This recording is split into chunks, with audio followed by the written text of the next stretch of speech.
ഓം ശ്രീ ഗുരുഭ്യോ നമഃ. സമസ്തലോകാ സുഖിനോ ഭവന്തു. ഓം ശാന്തി ശാന്തി ശാന്തി. ഗുരുചരണാമൃതം എന്ന ചാനലിലേക്ക് ഏവർക്കും സ്വാഗതം. കഴിഞ്ഞ വീഡിയോയിൽ ഗുരുജിയുടെ അമൂല്യമായതിനെ തേടി എന്ന പുസ്തകത്തിലെ ഒരു കഥയാണ് ഞാൻ പങ്കുവച്ചത്. അടുത്ത ഒരു കഥ തുടങ്ങുന്നതിന് മുമ്പ് മോഹൻജി പറഞ്ഞിട്ടുള്ള പ്രധാനപ്പെട്ട ചില കാര്യങ്ങൾ ഞാനിവിടെ പറയാം.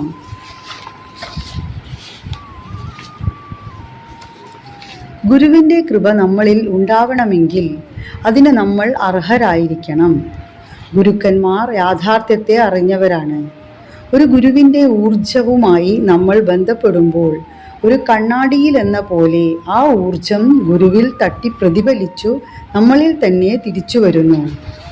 ഗുരുക്കന്മാർ ആരാധനാമൂർത്തികൾക്ക് സമാനമാണെങ്കിലും അവരുടെ പ്രവർത്തനം വ്യത്യസ്തമാണ്. അവർ ശേഖരിച്ച കൃപാഘടകങ്ങൾ കൊണ്ട് പുറം ലോകത്തെ തന്നെ അവർക്ക് മാറ്റിമറിക്കുവാൻ കഴിയും. ജന്മാന്തരങ്ങളായി അവർ ചെയ്ത പ്രവൃത്തിയിലൂടെയും പ്രാർത്ഥനയിലൂടെയും ധ്യാനത്തിലൂടെയും മന്ത്രോച്ചാരണത്തിലൂടെയും മറ്റു പല കാര്യങ്ങളിലൂടെയും അവർ ശക്തരായി. ഇങ്ങനെ അവർ സമ്പാദിച്ചു കൂട്ടിയത് അവർ ലോക നന്മയ്ക്കായി ഉപയോഗിക്കുന്നു. അർഹരായവർക്ക് അവരുടെ സഹായം കിട്ടുന്നു. അർഹത എന്നാൽ വാക്കിലും പ്രവൃത്തിയിലും ചിന്തയിലുമുള്ള വിശുദ്ധിയും ഉദ്ദേശശുദ്ധിയും ഉണ്ടാവണം. തുടർന്ന് നമുക്ക് ഗുരുവിൻ്റെ പുസ്തകത്തിലെ ഒരു കഥ വായിക്കാം. പ്രാണവേദനയും പരമാനന്ദവും. 1900കളുടെ ആദ്യകാലത്ത് ബംഗാളിൽ ലീലാധരൻ എന്നൊരു യോഗി ജീവിച്ചിരുന്നു. അദ്ദേഹം അന്തർമുഖനും കപടനാട്യങ്ങൾ ഇല്ലാത്തവനുമായിരുന്നു. ഭഗവത്ഗീതയെയും മറ്റു ധർമ്മശാസ്ത്രങ്ങളെയും കുറിച്ച് തൻ്റെ ഗ്രാമത്തിലുള്ളവർക്ക് അറിവുണ്ടാകുവാനായി അദ്ദേഹം പ്രഭാഷണങ്ങൾ ചെയ്യുമായിരുന്നു. ഗ്രാമത്തിലെ കുട്ടികളെ പഠിപ്പിക്കുകയായിരുന്നു അദ്ദേഹത്തിൻ്റെ ജീവിതമാർഗം. എളിയ ജീവിതം നയിച്ചിരുന്ന അദ്ദേഹത്തിന് ആവശ്യങ്ങൾ വളരെ കുറവായിരുന്നു. ഭക്ഷണം പാകം ചെയ്യുകയും വസ്ത്രങ്ങൾ അലക്കുകയും വീട് വൃത്തിയാക്കുകയും സ്വയം ചെയ്തിരുന്ന അദ്ദേഹം ഭക്ഷണ സമയത്ത് വിശന്നു വരുന്ന ആരുമായും ഉള്ളത് പങ്കിടുകയും ചെയ്തിരുന്നു. പുഴവക്കത്തൊരു ഒറ്റമുറി വീട്ടിലായിരുന്നു താമസം. ജനങ്ങൾ അദ്ദേഹത്തെ ബഹുമാനിക്കുകയും പൂജിക്കുകയും ചെയ്തിരുന്നു. ഇപ്രകാരം ഒരു 40 വയസ്സുവരെ അദ്ദേഹം ശാന്തമായ ജീവിതം നയിച്ചു. അദ്ദേഹത്തിൻ്റെ വീട്ടിൽ നിന്ന് ഏകദേശം 500 മീറ്റർ ദൂരെ അതേ തെരുവിൽ ഒരു വേശ്യാലയം ഉണ്ടായിരുന്നു. ആ ഗ്രാമത്തിൽ നിന്നും മറ്റയൽ ഗ്രാമങ്ങളിൽ നിന്നും ജനങ്ങൾ അവിടം സന്ദർശിക്കുമായിരുന്നു.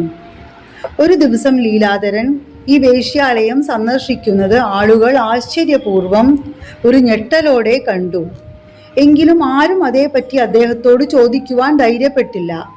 പിറ്റേ ദിവസം സൂര്യാസ്തമനത്തിനു ശേഷം വീണ്ടും അദ്ദേഹം അവിടേക്ക് പോകുന്നത് അവരെ അത്ഭുതപ്പെടുത്തി.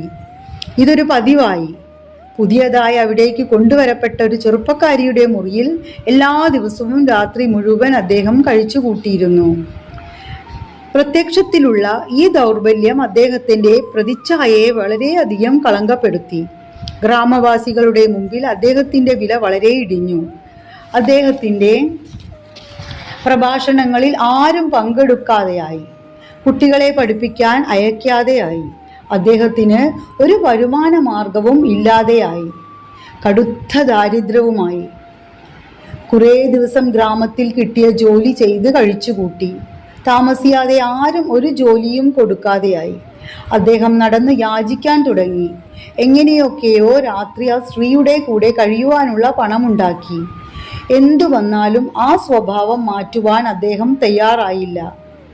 ഭക്ഷണം ഒന്നും വാങ്ങി കഴിക്കാൻ കഴിഞ്ഞില്ലെങ്കിൽ പോലും നിഷ്ഠയോടെ എന്നും വേശ്യാലയത്തിൽ പോയിരുന്നു. സ്വന്തം ഗ്രാമത്തിൽ ഒന്നും കിട്ടാതായപ്പോൾ അദ്ദേഹം സമീപത്തുള്ള പട്ടണത്തിൽ പോയി തുടങ്ങി. യാചിച്ചോ കിട്ടിയ ചെറിയ ജോലികൾ ചെയ്തോ കുറച്ച് പണമുണ്ടാക്കി വൈകുന്നേരം ആ സ്ത്രീയുടെ അടുത്തേക്ക് തിരിച്ചെത്തി.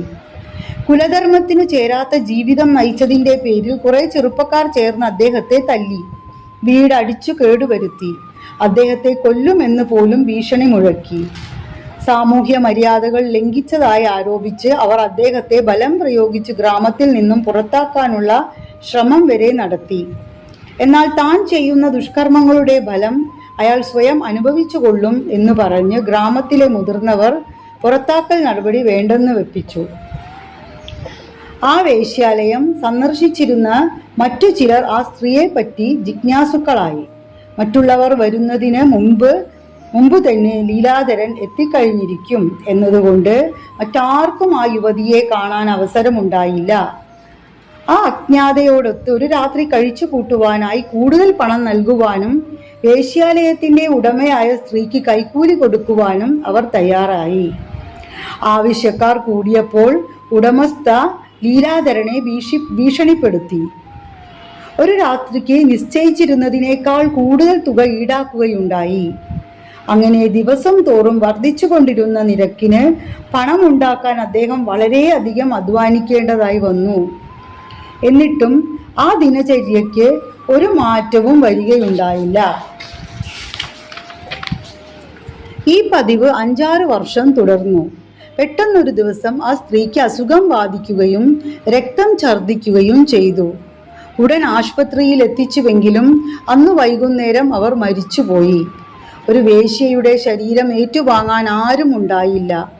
സദാചാരത്തിൻ്റെയും ധർമ്മനീതിയുടെയും കാര്യത്തിൽ വിട്ടുവീഴ്ച ചെയ്യാത്ത സമുദായത്തിന് ഇക്കാര്യത്തിൽ സംശയമൊന്നും ഉണ്ടായില്ല. ലീലാധരൻ ശരീരം ഏറ്റുവാങ്ങി ശവസംസ്കാര ചടങ്ങ് നടത്തി. അതേ രാത്രി തന്നെ അദ്ദേഹം നാട് വിട്ടു പോകുവാൻ ഒരുങ്ങി. സദാചാര നിരതമായ സമൂഹം കുറെയെല്ലാം കേടുവരുത്തിയിരുന്ന തൻ്റെ വീട് അദ്ദേഹം ഒറ്റയ്ക്ക് ജീവിക്കുന്ന, ആരും ആശ്രയമില്ലാത്ത, കിടപ്പാടമില്ലാത്തൊരു വൃദ്ധയ്ക്ക് ദാനം ചെയ്തു. അങ്ങനെയെങ്കിലും ഒരു അഭയസ്ഥാനം ലഭിക്കുന്നത് അവർക്ക് വലിയൊരു അനുഗ്രഹമായിരുന്നു. അവർ വളരെ സന്തുഷ്ടയായി. അദ്ദേഹത്തിൻ്റെ കാരുണ്യത്തിന് ഹൃദയം നിറഞ്ഞ നന്ദി പറഞ്ഞു. അദ്ദേഹം പോകാനിറങ്ങിയപ്പോൾ അവർ ചോദിച്ചു, മകനെ, നിങ്ങൾ വളരെ ദയാലുവാണ്. നിങ്ങൾക്കൊരു സ്ത്രീയോട് തോന്നിയ ദൗർബല്യത്തിൻ്റെ പേരിൽ നിശബ്ദമായി ഒരു പരാതിയുമില്ലാതെ വളരെയധികം സഹിക്കേണ്ടതായി വന്നു. ഇന്ന് അവർ ജീവിച്ചിരിപ്പില്ല. എന്നോട് പറയൂ, നിങ്ങളെപ്പോലെ സമചിത്തനായ ഒരാൾ ഒരു വേശ്യയ്ക്ക് വേണ്ടി ഇത്രയധികം വേദനയും ബുദ്ധിമുട്ടും അനുഭവിക്കാൻ ഇടയായത് എങ്ങനെയാണ്? ലീലാധരൻ പുഞ്ചിരിച്ചുകൊണ്ട് പറഞ്ഞു, അവർ എൻ്റെ കഴിഞ്ഞ ജന്മത്തിലെ ഭാര്യയായിരുന്നു. ആ ജന്മത്തിൽ പരപുരുഷന്മാരുമായി ശാരീരിക ബന്ധത്തിന് അവർ ആഗ്രഹിച്ചിരുന്നു. അതുകൊണ്ട് ഈ ജന്മത്തിൽ ഒരു വേശ്യയാകേണ്ടി വന്നു. എന്നാൽ ഒരു വേശ്യയാകാൻ അവർ ഒരിക്കലും ആഗ്രഹിച്ചിട്ടില്ല. വിധി അങ്ങനെ ആയതുകൊണ്ട് അവരുടെ ബന്ധുക്കൾ അവരെ ആ വേശ്യാലയത്തിലേക്ക് വിൽക്കുകയായിരുന്നു. അവർക്ക് അവിടെ നിന്ന് രക്ഷപ്പെടണമെന്നുണ്ടായിരുന്നു. പക്ഷേ നിസ്സഹായയായിരുന്നു.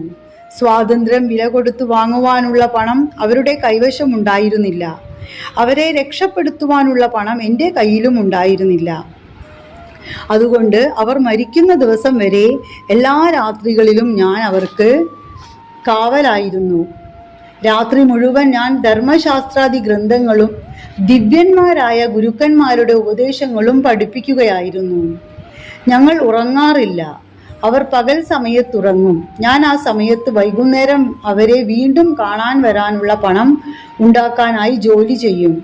പതുക്കെ പതുക്കെ അവർ ആത്മീയമായി വികാസം പ്രാപിച്ചു. മരണത്തോടെ വിമോചനം നേടുകയും ചെയ്തു. ഞാൻ എൻ്റെ ഉറക്കവും സൽപ്പേരും മഹനീയമായ ഒരു ലക്ഷ്യത്തിന് വേണ്ടി നഷ്ടപ്പെടുത്തി. വിലക്കുകളിലും വിവേകരാഹിത്യത്തിലും തിരിച്ചറിവില്ലായ്മയും കിടന്നു തിരിയുന്ന നന്ദിയില്ലാത്തൊരു സമൂഹത്തെ സേവിക്കുന്നതിനേക്കാൾ എനിക്ക് പ്രധാനം നിസ്സഹായയായ ഒരു സ്ത്രീയെ സേവിക്കുന്നതായിരുന്നു. ഞാൻ അവരെ ഒരിക്കൽ പോലും തൊട്ടിട്ടില്ല. ചാരിത്രശുദ്ധി നിലനിർത്തിക്കൊണ്ട് ഈ ജീവിതകാലം കൊണ്ടുതന്നെ മോചനം നേടാൻ അത് അവരെ സഹായിച്ചു.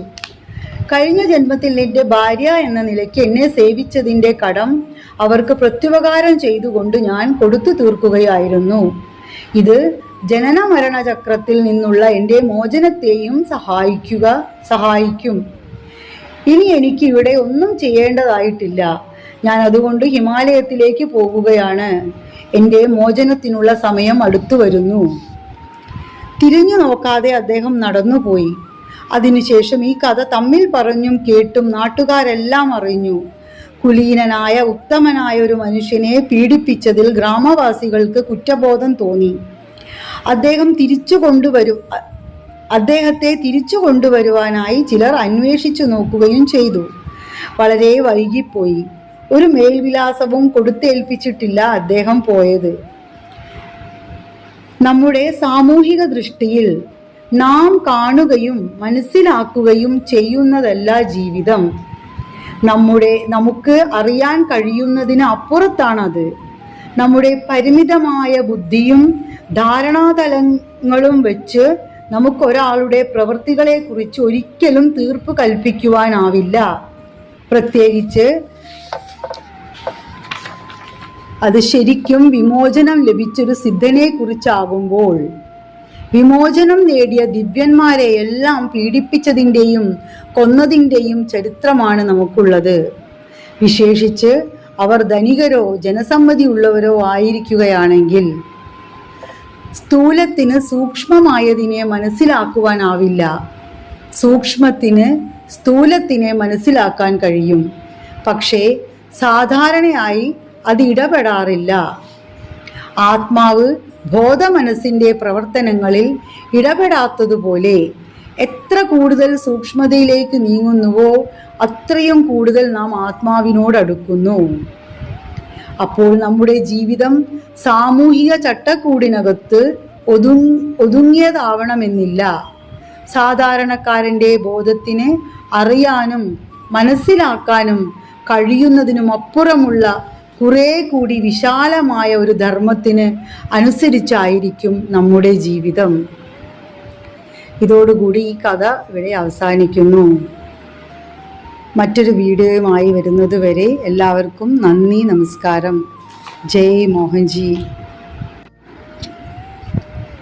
ഓ